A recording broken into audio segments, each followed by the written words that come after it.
Mana Syekh? Ngomong gear tuh. Pakai kitab yang kemarin. Dalam semua dalam itu. Masya Allah. Nah, ini salawat nomor 7 ya? Betul. Hai.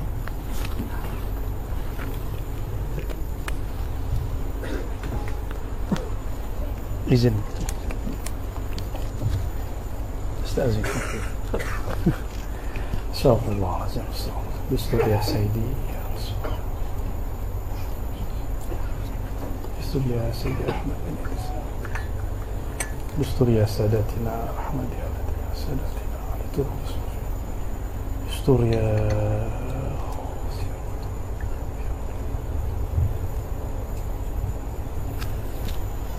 السلام عليكم ورحمة الله وبركاته.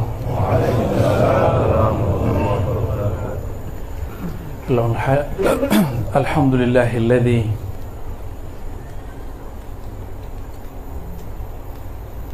جل على أحمد خلقه سيدنا محمد صلى الله عليه وسلم. أشهد أن لا إله إلا الله أشهد أن محمدا عبده ورسوله. اللهم فصل وسلم وبارك على سيد الوجود سيد القونين سيدنا أحمد وعلى آله وأصحابه ولبيته وذريته أجمعين. أما بعد، اللهم أخرجنا من ظلمات الوهم والجهل إلى المعرفة والعلم بجاه سيدنا محمد صلى الله عليه وسلم. Yang sama-sama kita cintai Mursyiduna Syekhuna Abdul Jahid bin Siddiq Hafizahullah. Begitu juga Sahibul Bait Syekh Abdurrahman bin Ja'far.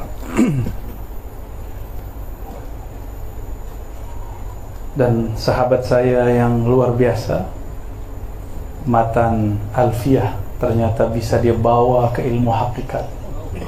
Itulah orang-orang yang luar biasa ya. Semoga Allah angkat derajat beliau. Dan semua masyayikh, para asyraf, para sayyid, para habaib, para salikin, para muhibbin, mushtaqina ila Rasulillah sallallahu alaihi wasallam. Insyaallah saya ini bukanlah orang yang alim ilmu hakikat, tapi saya diminta oleh Tuan Syekh Abdurrahman untuk menjelaskan satu solawat Sidi Ahmad bin Idris Al-Idrisi. Ini solawat, seingat saya, solawat yang ke-7. Isinya, kandungannya luar biasa. Orang jika baca solawat ini dengan faham maknanya, dia akan mengenal al-haqiqah al-Muhammadiyah Sayyidina Muhammad sallallahu alaihi wasallam. Dia akan merasakan kedekatan kepada hakikat Nabi Muhammad sallallahu alaihi wasallam. Sebelumnya, karena ini Allah ilhamkan kepada Sidi Ahmad dan diamalkan oleh para mursyid-mursyid Ahmadiyah, mari kita kirimkan Al-Fatihah terkhusus, teristimewa untuk beliau dan guru-guru di sini. Al-Fatihah. A'udzubillahi minasyaitonir rajim. Bismillahirrahmanirrahim. Alhamdulillah. Iyyaka na'budu wa iyyaka nasta'in. Shiratal ladzina an'amta 'alaihim.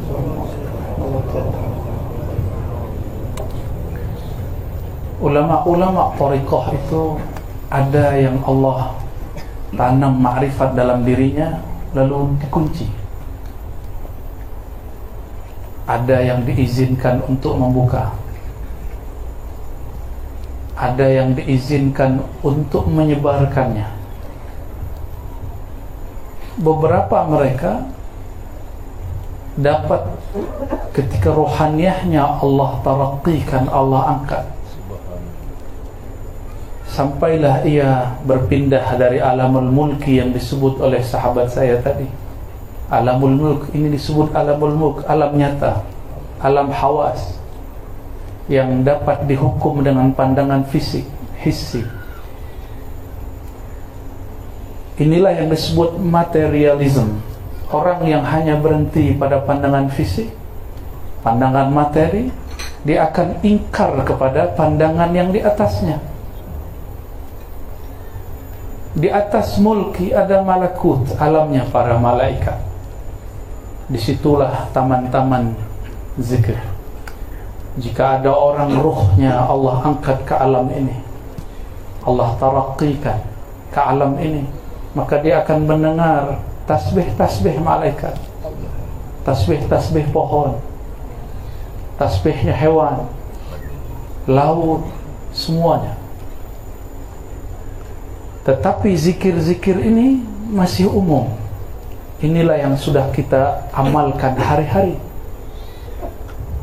Jika beruntung dia bertemu mursyid yang kamil, mukammil, Allah angkat lagi rohnya sampai kepada alam yang disebut alam Jabarut. Jabar berarti kekuasaan. Alam kekuasaan mutlak Allah Subhanahu wa taala. Di sanalah Allah taala menciptakan kerajaan-kerajaan ma'rifat.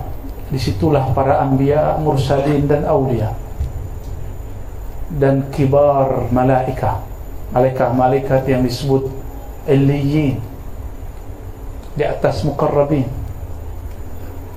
Di alam Jabarut itulah tersimpan ma'arif, ma'rifat. Ada wali Allah angkat rohnya, bukan jasadnya. Karena yang diangkat jasad dan rohnya hanya baginda Nabi Muhammad SAW. Mungkin juga Imam Mahdi, wallahu a'lam. Kita belum tahu hakikatnya. Apabila ruh seorang wali diangkat ke sana, jika dia seorang intelektual, ahli ilmu, maka ketika ilham itu turun, dia mampu menerjemahkan dengan bahasa ilmiah. Tapi Allah tidak akan bagi kepada orang yang suka bercerita tidak pada tempatnya. Karena itu jawahir, itu permata, tidak mungkin disebar, dibagi di tepi jalan, di tepi Lebuh Raya, ya.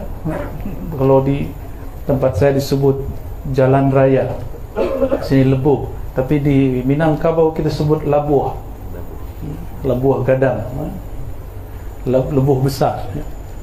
Tidak mungkin. Barang-barang mulia pasti dijual, ditaruh, disimpan di tempat yang sangat aman. Itulah qalbu para wali-wali yang mampu menahan syatahat-syatahatnya, yang mampu menahan hal ekstasenya. Mereka-mereka itulah, kalau boleh kita sebut, bank ma'rifat. Bahasa di kitab disebut manba'ur raqa'iq, manba'ul ma'arif. Itu bahasa lama. Bahasa sekarang boleh kita sebut gudang ma'rifat, bank ma'rifat. Itulah wali-wali Allah. Tubuhnya kecil, tapi isi dadanya seluas alam semesta.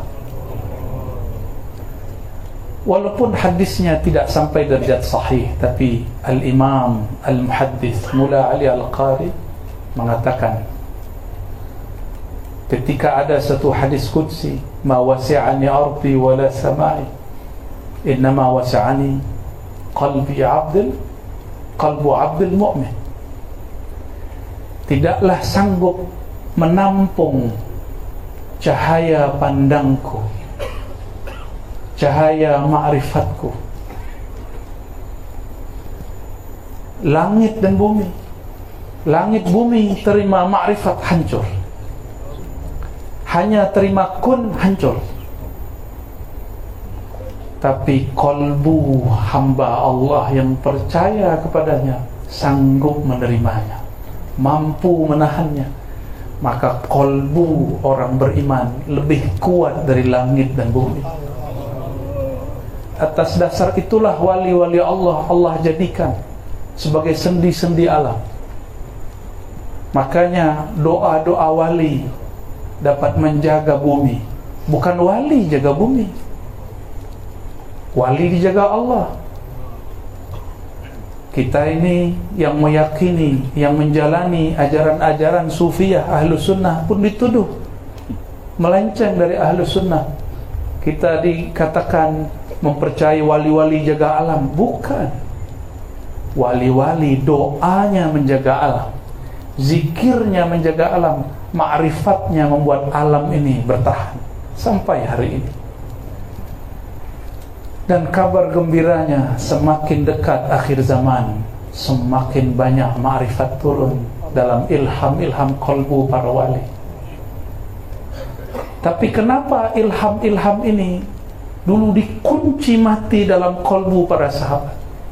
Karena itu zaman transisi, zaman perpindahan dari zaman jahiliyah kepada zaman bercahaya. Maka yang dikuatkan tauhid dan syariat, supaya orang tidak menyembah Nabi Muhammad sebagaimana Nabi Isa pernah disembah. Imam Abul Abbas Al-Mursi, ini juga dinukil oleh Imam Sidi Ahmad Tijani dalam kitab Bulughul Amani bagian-bagian belakang. Beliau berkalam. Apa kata beliau?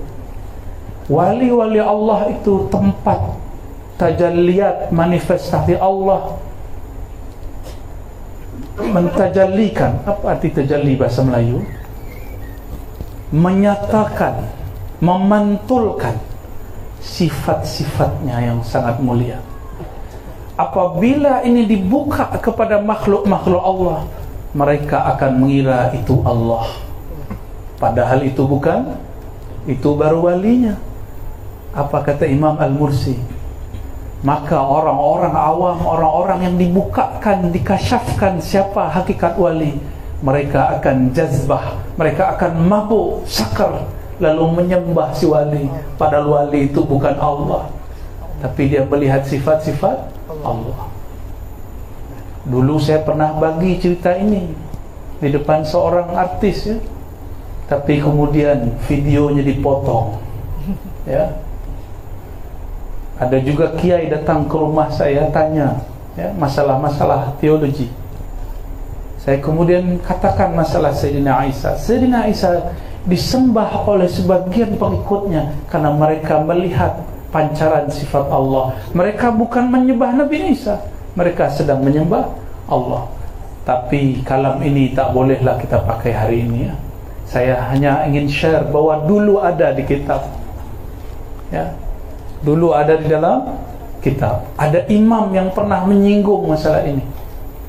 Maka Nabi Muhammad SAW, beliau punya tugas kuat, mengkuatkan tauhid, akhlak dan syariat, supaya apabila ilmu ma'rifat dibuka di akhir zaman, umat Nabi Muhammad SAW tidak menyembah nabinya, tidak menyembah wali-walinya, tidak menyembah dewa-dewa dan malaikat. Dewa itu malaikat sebenarnya.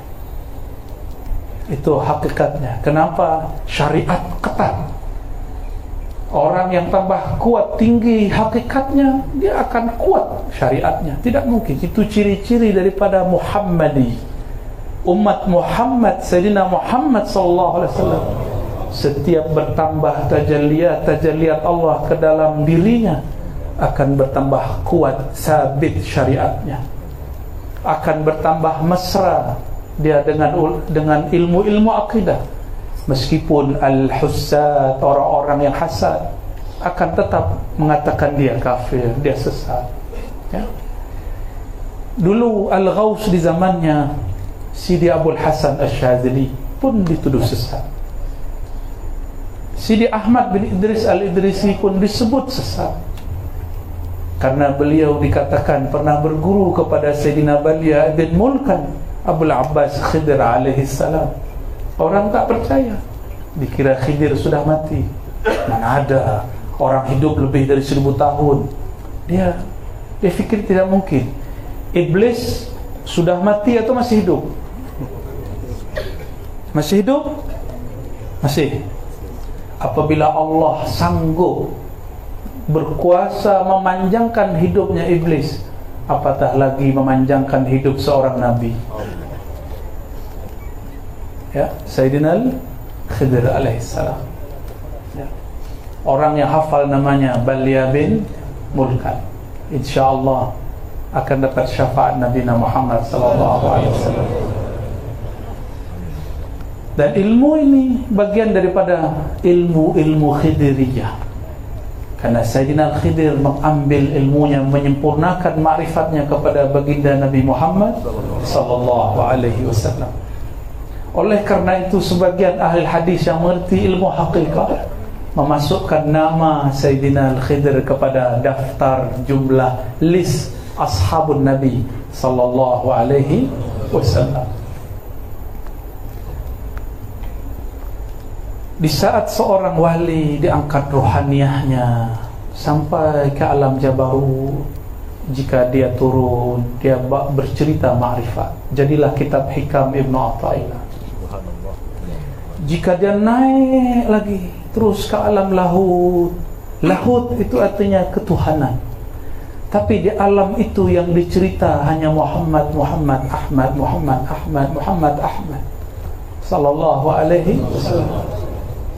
Jadi isi alam itu hanya cerita tentang awsaf al-Muhammadiyah, sifat-sifat hakikat Nabi Muhammad sallallahu alaihi wasallam. Tapi dia bernama Lahutiyah. Lahut. Nanti ada lagi alam di atasnya, saya tak boleh cerita. Ya. Kita bolehlah baca ya, Tuan Guru. Bismillahirrahmanirrahim. Bismillah ya Sayyidi Rasul. Beliau diilhamkan Allah Subhanahu wa taala satu salawat panjang sekali, kita baca sesanggupnya ya. Takut saya tak kuat melanjutkan. Allahumma salli ala aini bahril haqa'iqil wujudiyatil mutlaqatil lahutiyyah. Ya Allah, salli, limpahkanlah kasih sayang ala terhadap aini. Ain dapat berarti sumber, dapat juga berarti mata air. Ain juga berarti mata ini, tapi di sini ini bahasa majazi. Ain bahri, sumber lautan haqa'iq al-wujudiyah, sumber daripada lautan hakikat wujud al-mutlaqah al-lahutiyah, yang mutlak, yang tak dapat, yang tak terikat dengan materi, itu disebut mutlak. Tidak terikat dengan alamul mulk, dengan jasad ini, dengan bumi dan langit, disebut dengan wujud mutlak. Wujud apa? Ya. Gimana? Berat tak? InsyaAllah mudah ya Allah. Allah mayassir. Al-Lahutiyah. Ini penciriannya. Berarti ini salawat beliau download dari Play Store. Al-Lahutiyah. Ya. Ini analog saja. Kalau hendak download, tahu download ya? Unduh. Kalau hendak munduh, bukan munduh jambu, bukan. Ini munduh ma'rifat Al-Muhammadi. Harus ada alatnya.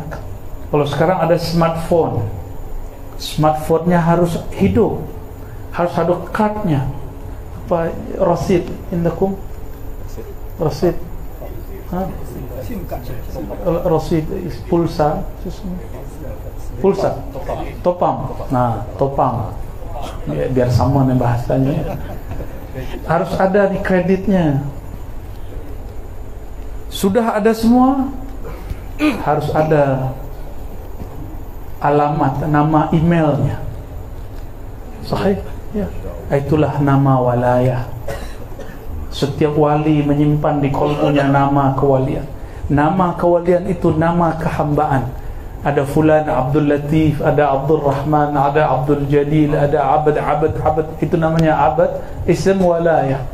Ism kita ini, nama mana yang paling berkesan di dalam kalbu, maka kita bisa masuk melalui pintu itu. Semua nama itu, semua nama-nama disebut asma, al-asmaul husna, tapi dia hanya 99. Allah punya nama tak terbatas. Tapi 99 ini punya jami', ism jami'. Oleh sebagian ulama disebut ismul jalalah, sebagian menyebut ismul zat. Tapi ini baru zatul asma, belum nama zat-zatnya. Masih ada lagi nama di balik nama, rahasia di balik rahasia. Jika hanya Allah saja nama, tidak ada rahasia, semua orang juga tahu. Yahudi dahulu, Yahudi ahli kitab juga sudah tahu nama Allah. Allahumma Elohim, Allah sama. Ada nama di balik nama. Tapi lafaz alif lam lam ha, Allah, itu mencakup semua 99 nama. Apabila kita menyebut di dalam kalbu Allah, Allah, Allah, maka nama itu akan mencakup semua al-asmaul husna. Tidak usah fikirkan orang yang membid'ahkannya, karena jika fikiran ini berjalan, dia menjadi hijab kalbu.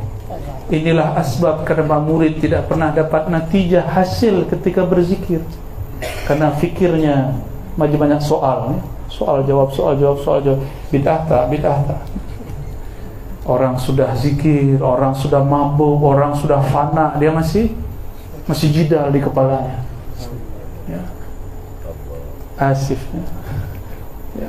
Kasihan. Baik.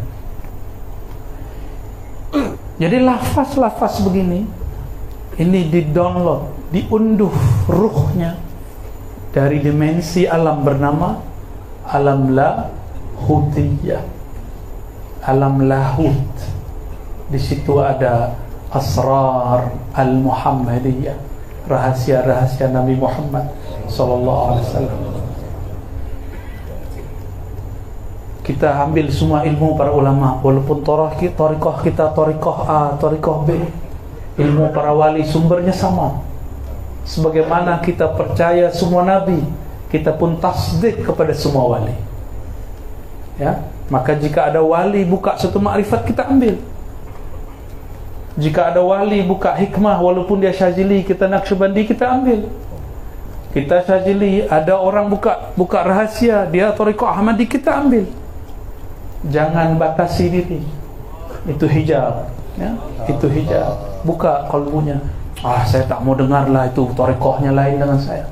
Rahmat Allah luas. Jangan seperti Arab Badui.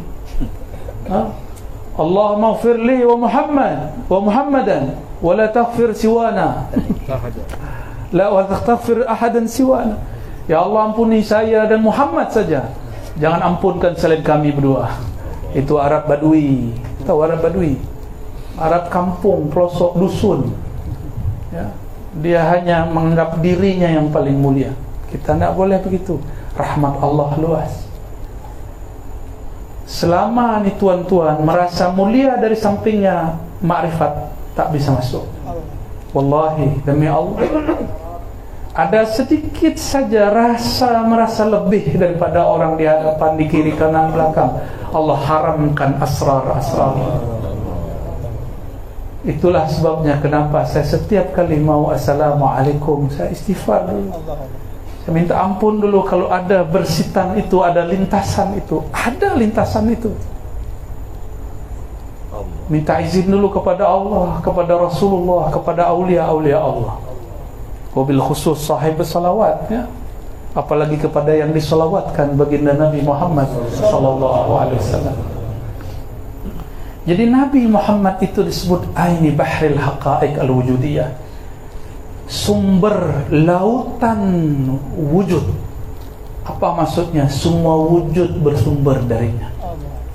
Air hujan yang kita nikmati itu adalah uap dari air laut.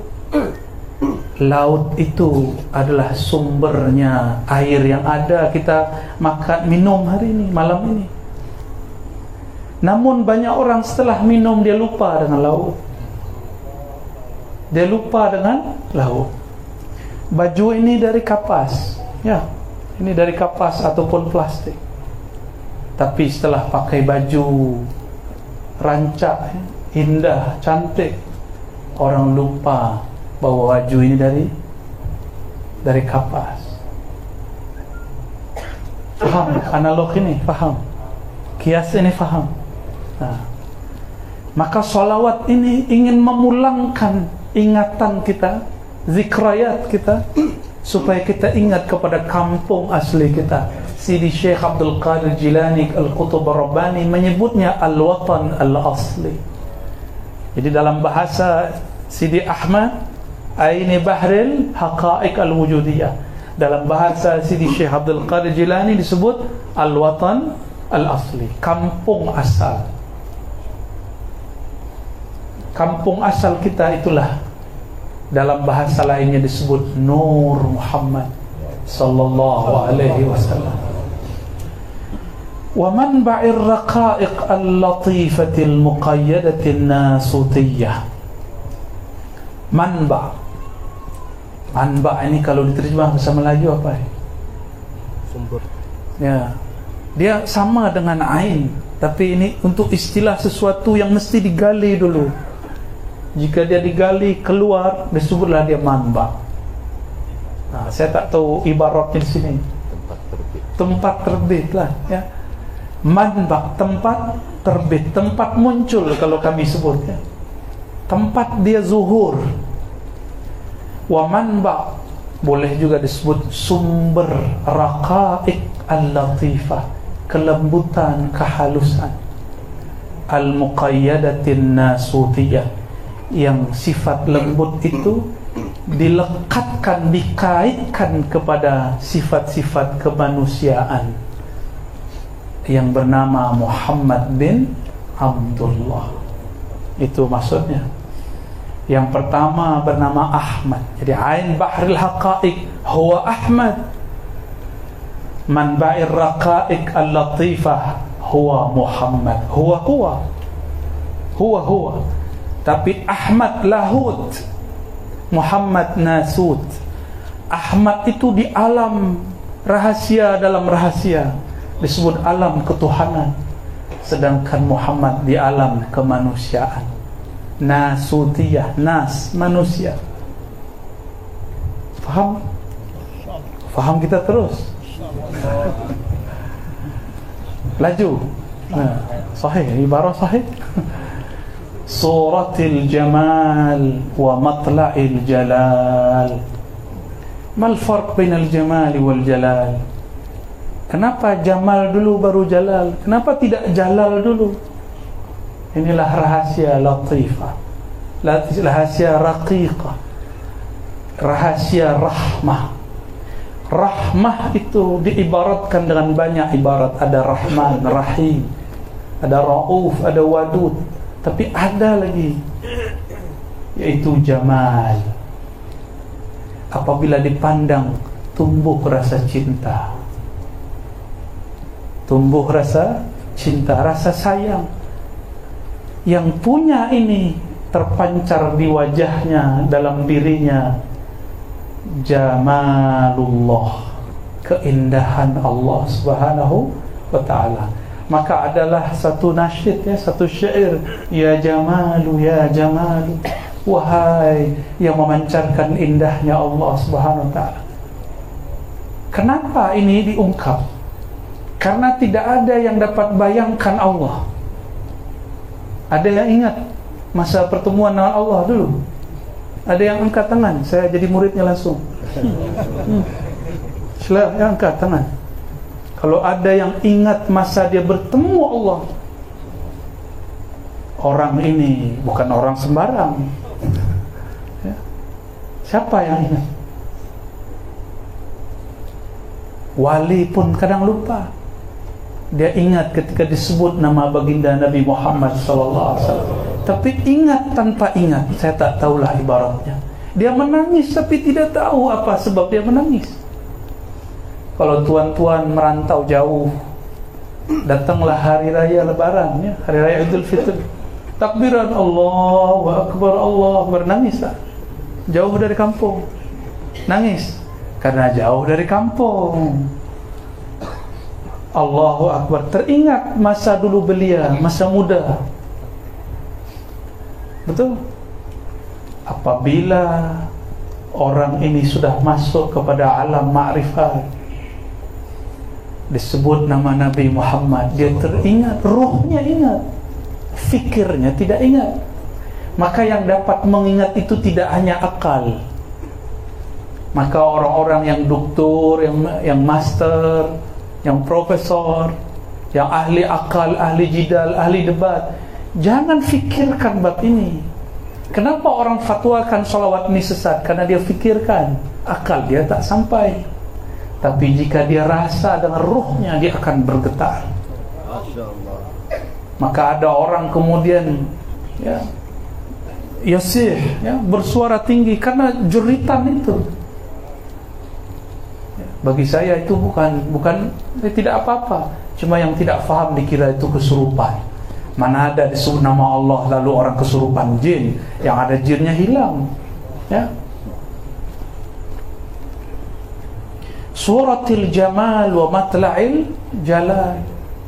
Surah. Ini surah. Allah laisa bijismin. Allah bukan jisim, bukan juga surah, bukan juga rupa. Bagaimana bayangkan sesuatu yang tidak rupa? Maka ahli-ahli neurologi mengatakan otak ini, akal ini tidak mampu membayangkan, mengimajinasikan, mengingat sesuatu yang tidak ada rupanya. Allah tidak perlu rupa, tidak ada rupa, laisa bisurah. Karena kalau dia ada rupa, dia bukanlah Allah, dia makhluk. Maka tidak sangguplah akal ini fikir. Allah berilah rahasia jamal pada surah wajah baginda Nabi Muhammad SAW, sehingga apabila orang menatap wajahnya, wajah nurnya, dia terhubung, terkoneksi kepada wajhullah. Itu maknanya lebih kurang. Itu suratul Jamal. Jadi suratul Jamal, wajah yang penuh kasih sayang. Baru suratul Jalal, wajah yang penuh ketegasan. Betul bahasa Melayu, tegas. Jalal, tegas, keperkasaan. Sifatnya bukan Rahman Rahim, sifatnya Qahar, Muntaqim, lain. Maka didahulukanlah Jamal daripada Jalal. Ada mursyid yang lebih dominan dalam dirinya suratul Jamal, maka dia senyum hatta kepada pemaksiat. Dia bergaul, dia berkawan kepada orang yang tidak hanya satu agama. Tapi ada mursyid yang bertahta dalam dirinya pancaran suratul Jalal. Orang ini tegas, biasanya orang-orang ini ahli kalam, dia tegas. Mungkin mufti-mufti dapat cahaya Jalal, maka tegas-tegas. Kita husnuzan, berbaik sangka. Majlal uluhiyah, dialah Nabi Muhammad disebut dengan majla. Apa arti majla? Tempat Allah menyatakan keilahiannya. Hanya dia yang sanggup. Nabi Musa tak sanggup. Nabi Musa hanya pandang nur, pingsan. Sidi Ahmad bin Idris al-Idrisi mengatakan, nur apakah yang terlihat oleh baginda Nabi Musa? Nur Muhammad sallallahu alaihi wasallam. Ini kalam beliau, Sidi Ahmad. Majlal uluhiyah, ialah Nabi Muhammad tempat Allah menyatakan sifat-sifat uluhiyahnya. Apa perbezaan antara uluhiyah dan rububiyah? Uluhiyah ahad mutlak, dia seorang.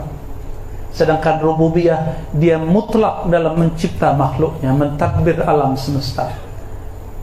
Ini lain dengan istilah kelompok sebelah, kelompok yang situ tu, dia juga punya tauhid uluhiyah rububiyah. Beza, jauh, farq ba'id. Mereka guna itu untuk nyalah-nyalahkan kita. Kita tidak guna istilah ini untuk mendekatkan diri kepada Allah Subhanahu wa taala, untuk tambah faham kepada Allah Subhanahu wa taala. Dulu ulama kita mengatakan syuhudul wahdah, memandang kepada yang esa. Siapakah yang memandang dia juga? Syahidallahu annahu la ilaha illahu. Ini disebut dengan syuhud wahdah al-uluhiyah. Dia memandang keesaannya sendiri. Dia memandang keesaannya sendiri disebut dengan uluhiyah. Apabila ia memandang dirinya dalam keragaman makhluk, memandang keesaan dirinya dalam ragamnya ciptaannya, disebut rububiyah. Disebut apa? Apabila tuan-tuan mengatakan asyhadu an la ilaha illallah, atau tuan-tuan zikir la ilaha illallah, siapakah yang menggerakkan kita baca la ilaha illallah? Allah.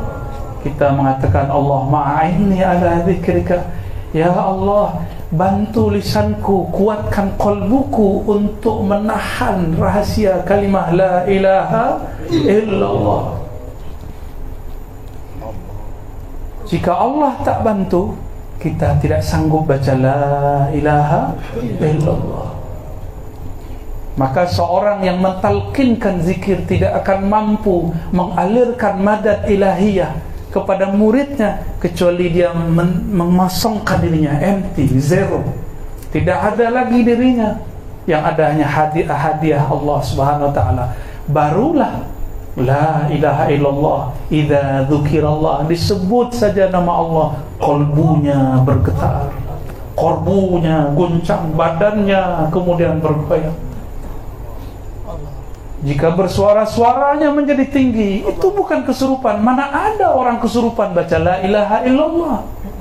Tidak ada. Itu orang sedang mabuk kepada Allah.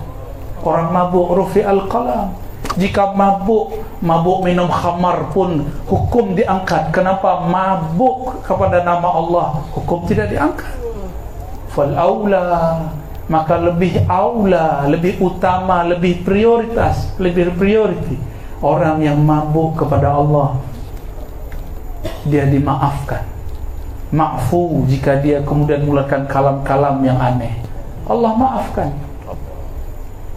Allah maafkan insya-Allah. Tapi saya berdoa semoga Allah jaga lisan saya untuk tidak terjebak, terjatuh, tergelincir kepada syatahat-syatahat. Amin ya rabbal alamin. Begitu juga guru-guru kita semua. Amin. Amin Allahumma amin. Apabila kita baca nama Allah la ilaha illallah, itu Allah berbicara, bersaksi melalui rububiyahnya. Dialah Rabb, kita ini marbub. Dialah pencipta, kita yang dicipta. Inilah rahasia daripada hizib Imam Nawawi, ya, hasbiyar Rabb, ya, minal marbubin. Cukuplah Allah ar-Rabb. Ini tauhid rububiyahnya ulama-ulama wali Allah. Daripada semua marbubin, semua yang dirububiyahkan. Ya, panas pala. Dadanya panas. Harus saya ulur-ulur ya. Kalau tidak saya pun bisa nangis. Ya, harus ulur-ulur sebentar.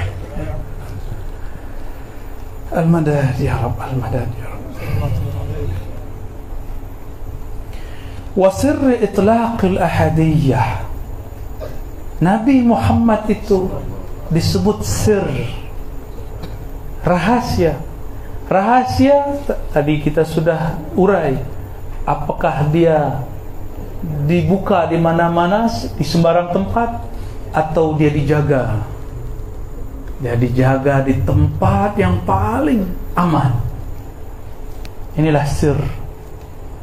Itlaqil ahadiyah, kemutlakan ahadnya Allah Ta'ala.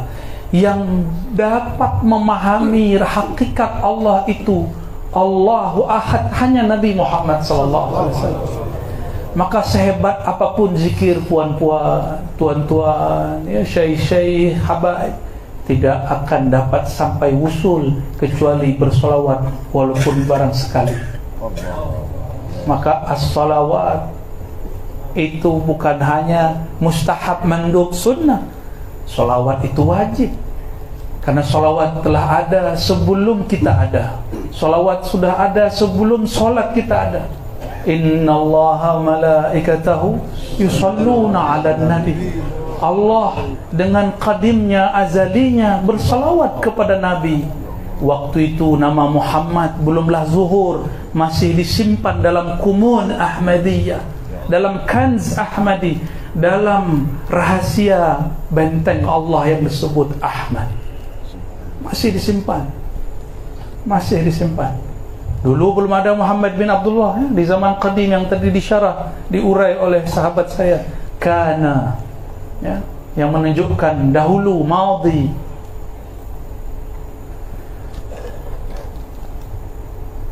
Majlal uluhiyah wa sirri itlaqil ahdiyah. Maka siapa saja wali, dia hanya wusul dengan Sayyidina Ahmad, Sayyidina Muhammad. Tidak ada orang wusul kepada Allah kecuali melalui satu pintu saja, babu Muhammadin sallallahu alaihi wasallam. Maka harus ambil syariatnya, harus ikut tariqatnya, harus dia ikut hakikatnya, sehingga berbuah menjadi ma'rifatnya. Ya. Solat tanpa hakikat tidak ada makna. Solatnya tidak ada khusyuk, mafi lazah, tidak ada lazah. Ya. Arsy istiwa'i dzat, wajhi mahasinis sifat. Ini tidak semua ibarat saya jelaskan, karena ada kalam-kalam yang berbahaya. Ya. Ini pun sudah berusaha untuk menghaluskan ibarat nih, supaya tidak salah faham, supaya tak difatwakan sesat nanti. Kalau difatwakan sesat, nanti Sidi Ahmad dianggap wali syaitan sama orang. Nanti saya yang disalahkan. Ya, saya tidak mau bersalah kepada beliau. Ya. Arsy istiwa'i dzat, singgasana istiwa izzat. Istiwa secara harfiah, secara lughat berarti merata-rata, tapi itu secara bahasa. Imam Mullah Ali Al-Qari, Imam Subki, hatta Ibnu Taimiyah yang menjadi rujukan salah satu kelompok sebelah, dia pun faham istiwa itu punya makna lebih dari 15, lebih kurang 15. Tapi Ibnu Taimiyah memilih lafaz istiqrar. Ar-Rahman 'alal arsy istawa. Allah duduk di atas aras. Dia pilih makna itu. Tapi Ibnu Taimiyah tidak bermaksud jisim.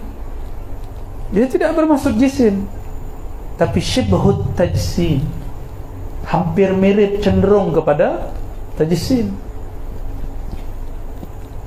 Tapi apalah daya, Ibnu Taimiyah kemudian dituduh sesat. Di zamannya masuk penjara, wafat dalam penjara. Ghafarallahu lahu. Ya, kita pun tak benci pada Ibnu Taimiyah, karena dia masih cinta kepada Sidi Syekh Abdul Qadir Jilani. Dia masih cinta. Jika dicinta oleh Allah, kita cinta dia. Ya. Afallahu anna wa anhu. Amin. Ulama ahli kalam, ahli sifat 20 arti istiwa dengan dua manhaj. Ada yang mengatakan istawa hanya Allah yang tahu. Yang kedua itu disebut taslim, tafwid, diserahkan maknanya kepada Allah. Dan yang kedua mencoba mentakwil, tapi tidak menolak sifat istiwa. Ini perbezaan antara Asy'ariyah, Ahlus Sunnah dengan Mu'tazilah. Mu'tazilah mentakwil, tapi dia mentaktil, menolak sifat istiwa. Dia kata istiwa bukan sifat Allah. Ini Mu'tazilah. Ahlus Sunnah sebagian, dia kata istiwa artinya berkuasa, tapi istiwa tidak boleh diingkari. At-ta'wil ma'al itsbat. Sedangkan Mu'tazilah at-ta'wil ma'at ta'til. Ini ya, perbezaan abadi antara Mu'tazilah dan Ahlus Sunnah. Kita Ahlus Sunnah wal Jamaah, ya. Nah, kalau ilmu kalam turun naik kepala, ilmu ma'rifat turun ke dada. Begitulah terus, ya. Supaya saya tidak jazab juga, tidak syatahat, ya. Kita bolak-balik ya. Supaya kembali sadar, ya. Baik. Singgasana istiwa izzat, apa maknanya? Inilah uraian daripada ayat Ar-Rahman 'alal 'arsyis istawa. Ar-Rahman, Allah yang Maha Pengasih, istawa, meliputi kepada arasnya. Ahli kalam, ahli akidah berdebat, tapi salah fokus. Dia berdebat mengenai mana istawa. Sedangkan Allah memulai dengan Ar-Rahman. Di dalam bahasa Arab balaghah, seharusnya fi'il fa'il.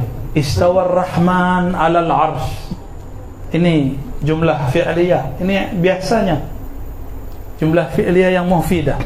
Tapi kali ini Allah majukan fa'ilnya Ar-Rahman, supaya makhluk-makhluk ini tidak sibuk dengan debat apa itu istiwa, apa makna istiwa, ada 15 seperti saya urai barusan. Tidak, supaya orang kemudian tertuju qalbunya, fikirnya kepada makna Ar-Rahman. Arasy Allah itu makhluk akbar khalqillah, makhluk paling besar, meliputi alam semesta. Apabila Rahman Maha Mengasihi, meliputi kasih sayangnya kepada arasy, berarti kasih sayangnya meliputi langit dan bumi. Maka tiada satu biji zarah pun kecuali ada tajalliyat, ada percikan rahmat Allah di situ. Dan Nabi Muhammad disebut oleh Allah, wa ma arsalnaka illa rahmatan lil alamin. Rahman namanya, sifatnya rahmah, sifatnya itu adalah Nabiuna Muhammad sallallahu alaihi wasallam.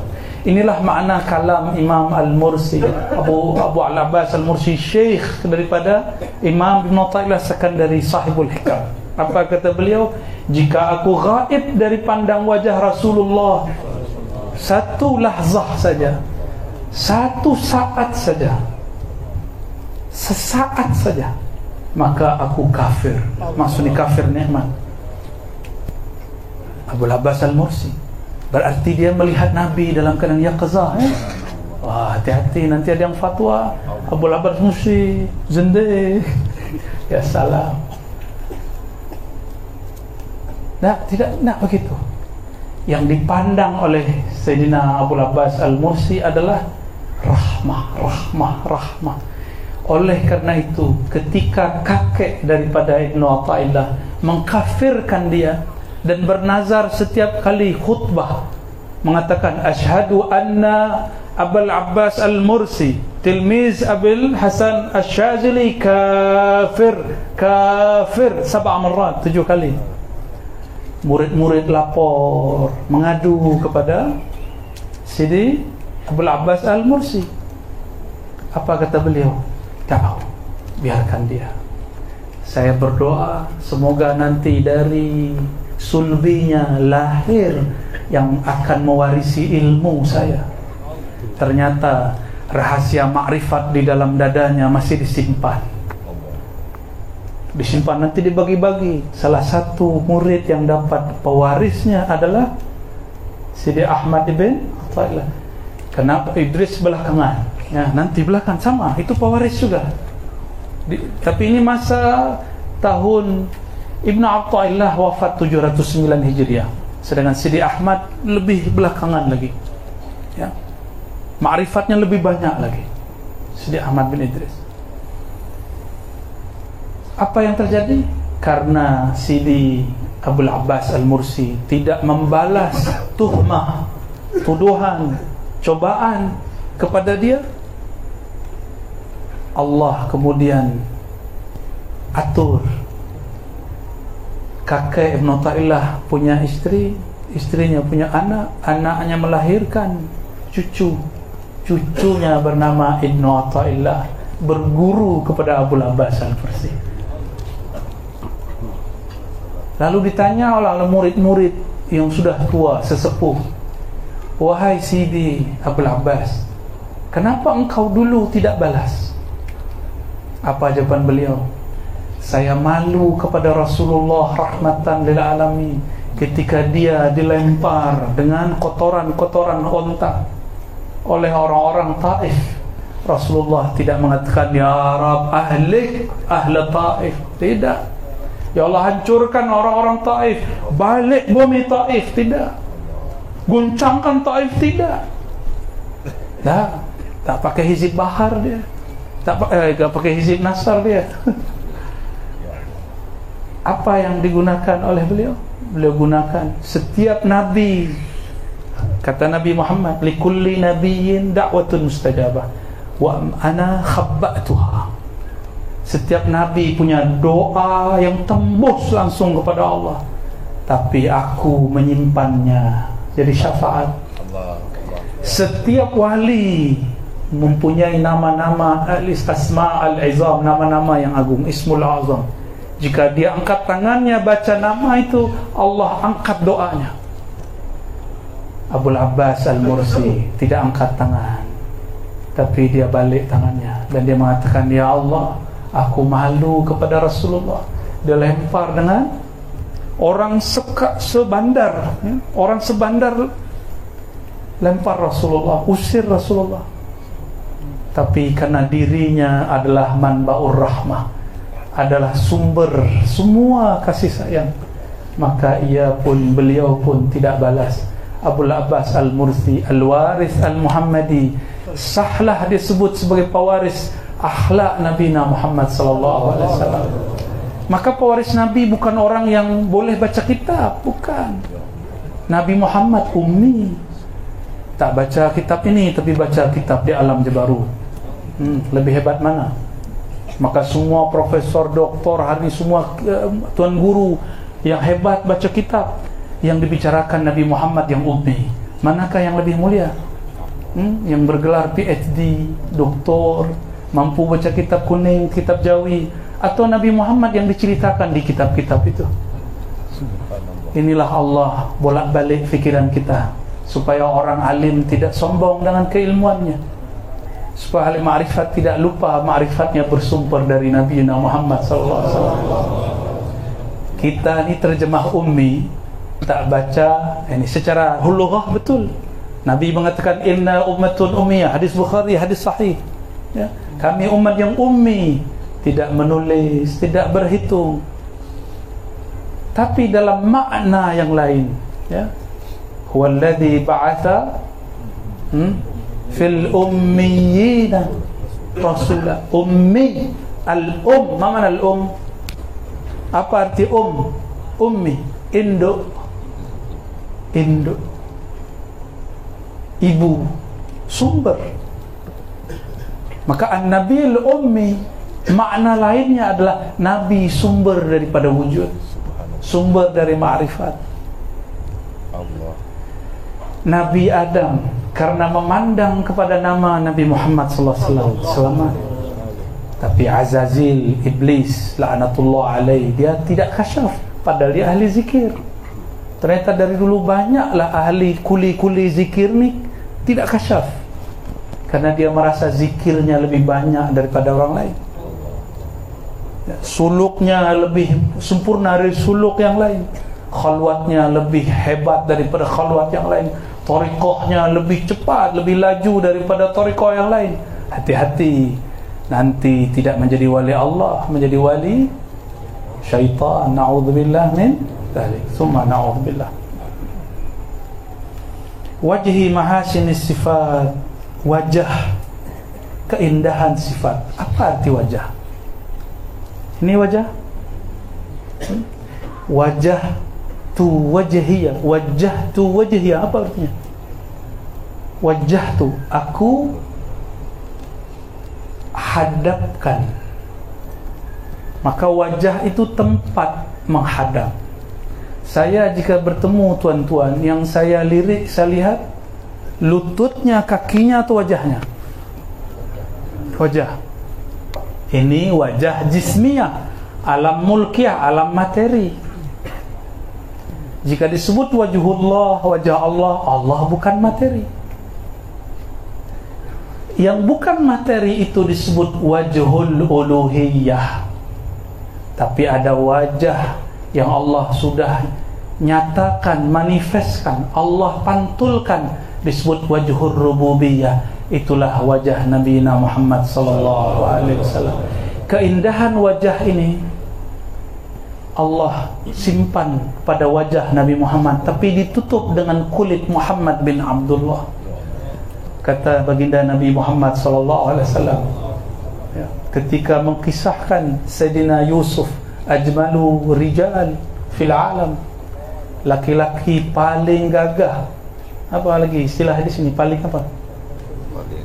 Paling handsome, bahasa Inggris, bahasa Melayu. Tampan, paling tampan di alam semesta. Apa kata Nabi? Jamaluhu nisfu jamali.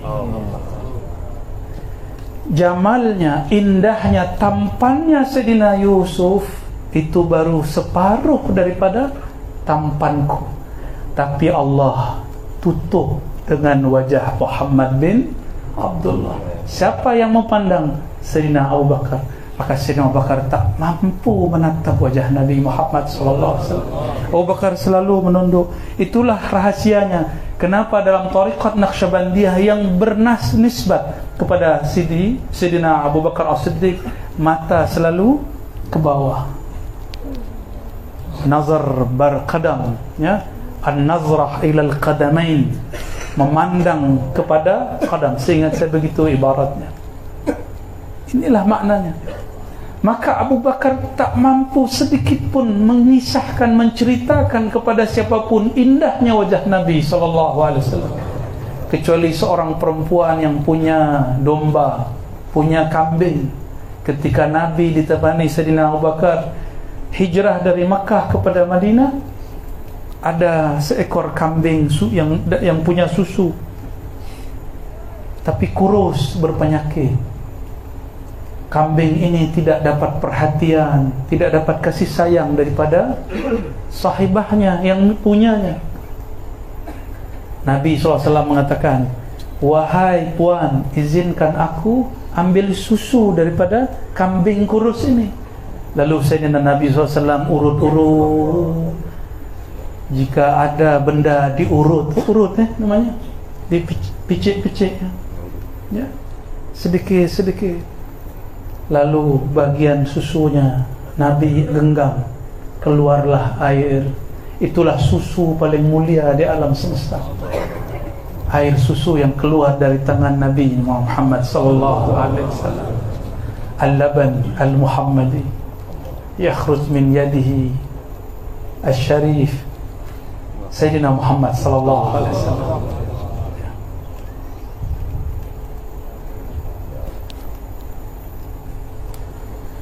Allahumma salli wa sallim alaihi wa sallam.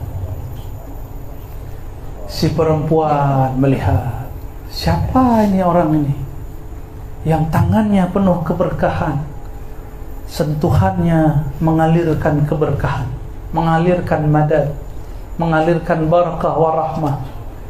Perempuan ini lirik wajah Nabi Muhammad. Dia tidak tahu kalau itu Nabi Muhammad, ya.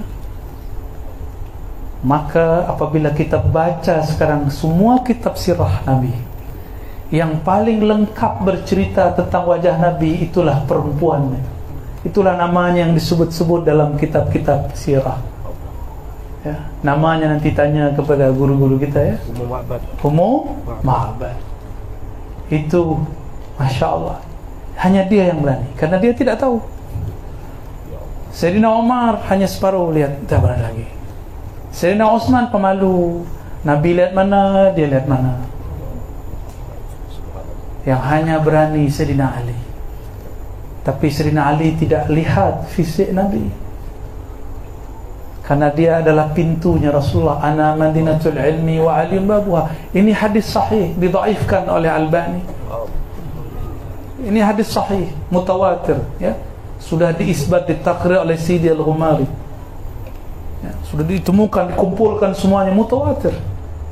Ana madinatul ilmi, akulah bandar ilmu, akulah kota ilmu, akulah negeri ilmu. gerbangnya Sayyidina Ali. Maka tiada tariqah Sufiyah hari ini kecuali bersilsilah bersanad kepada Sayyidina Ali karamallahu wajhah. Hatta tariqah Naqsyabandiyah yang punya silsilah kepada Sayyidina Abu Bakar Siddiq pun punya sanad silsilah kepada Sayyidina Ali. Semua tariqah. Hatta Sidi Ahmad pun bersanad kepada Sayyidina Ali karamallahu wajhah. Khalas? Cukuplah. Okey, khalas. Gimana, tunggu. Saya ikut perintah beliau. Ya, saya rakyatnya sekarang, dia rajanya sekarang. Ya, sahibul bait. Okey. Khalas? Baik. Pendek cerita, Nabi Muhammad SAW, dia punya nama yang semua namanya berkaitan dengan ma'rifatullah. Jadi semua nama Nabi itu adalah rahasia ma'rifatullah. Inilah yang kemudian dibongkar oleh Sidi Ahmad, dibongkar oleh para wali-wali. Ya, maka di ujung nanti ada disebut ya Ahmad, ya Muhammad, ya Siraj al-Awalim, ya Abul Qasim. Ini bagian akhir yang mau saya sampaikan. Ya Ahmad, ya Muhammad. Ya Ahmad di dalam Al-Quran berapa kali muncul Ahmad? Nama Ahmad berapa kali di dalam Al-Quran? Satu kali. Sidi Syekh Muhammad Bahauddin Al-Baitar pensyarah salawat ini pun mengatakan hal yang sama. Ya, innama yudhkar marrah wahidah.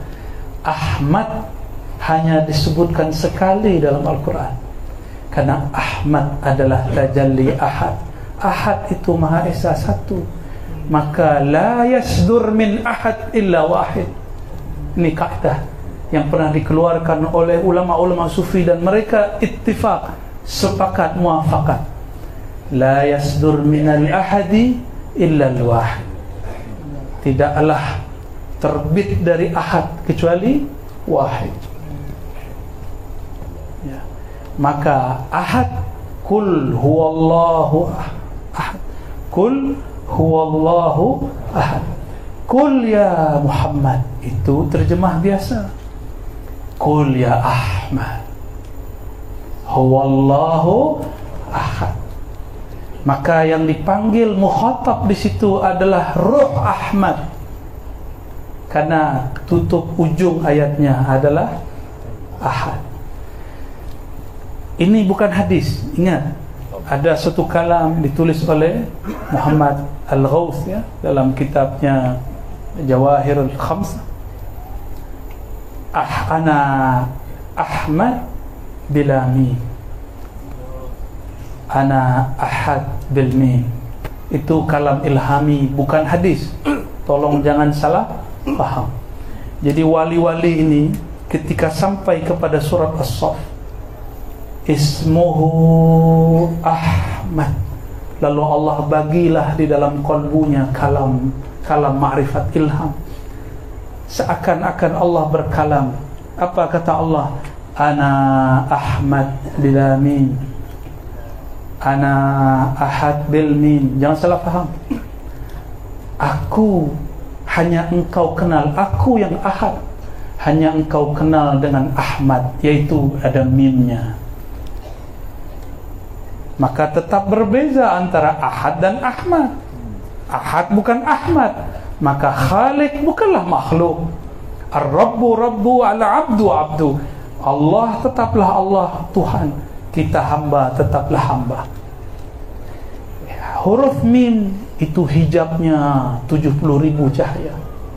Maka Ahmad bukanlah ahad. Tapi jika engkau hendak mengenal rahasia ahad, harus melalui rahasia mim pada Ahmad. Mim itu diturunkan lagi jadi adalah Muhammad. Itulah mimnya menjadi mim Muhammad. Bertambahlah mim, itulah mimnya syariat. Mesti kita ambil syariat. Siapa yang tidak ambil syariat, tazandaqa, dia pasti zindik. Siapa yang bersyariat tidak ambil hakikat, dia fawailul lil musallin. Dia solat tapi Allah kemudian kutuk dia, karena dia tidak menyembah Allah, dia hanya menyembah fikirannya sendiri. Nauzubillah min dzalik. Ini barangkali yang dapat saya urai dengan izin Allah. Saya minta ampun kepada Allah jika ada uraian yang salah. Saya minta maaf kepada ruhaniah Sidi Ahmad bin Idris Al-Idrisi jika ada ibarat-ibarat yang tidak berkesuaian. Tapi insya Allah ini sesuai. Karena pun saya dari tadi bertawasul, dari Seremban saya tawasul terus kepada Sidi Ahmad. Saya ziarah kepada mursyid-mursyid Ahmadiyah, ya, sampai kepada terakhir di Linggi, ya, Sidi Jamaluddin bin Idris. Saya pun ziarah, saya minta izin, ya Sidi, walaupun alam kita sudah berlainan, tolong izinkan saya, karena orang yang mencintai engkau, Sidi Syekh Abdurrahman bin Ja'far, minta saya urai ini. Ya. Sebelum saya duduk di sini, saya belum tahu mau cakap apa. Ya, karena yang saya baca lain, yang saya tawajuhkan lain.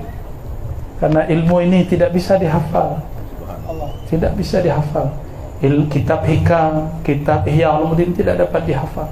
Ini ilmu zauqiyah, ilmu madad. Maka jika benar itu barakah para wali, bukan ilmu saya. Saya pulangkan kepada Allah, saya serahkan kembali kepada Sayyidina Muhammad SAW, pewarisnya. Inna lillahi wa inna ilaihi rajiun. Kita milik Allah, kita pulangkan semuanya kepada Allah. Astaghfirullahalazim, astaghfirullahalazim, astaghfirullahalazim. Wa sallallahu ala sayyidina Muhammad wa ala alihi wa sahbihi wa li baitihi wa zurriyyatihi. Al-Fatihah.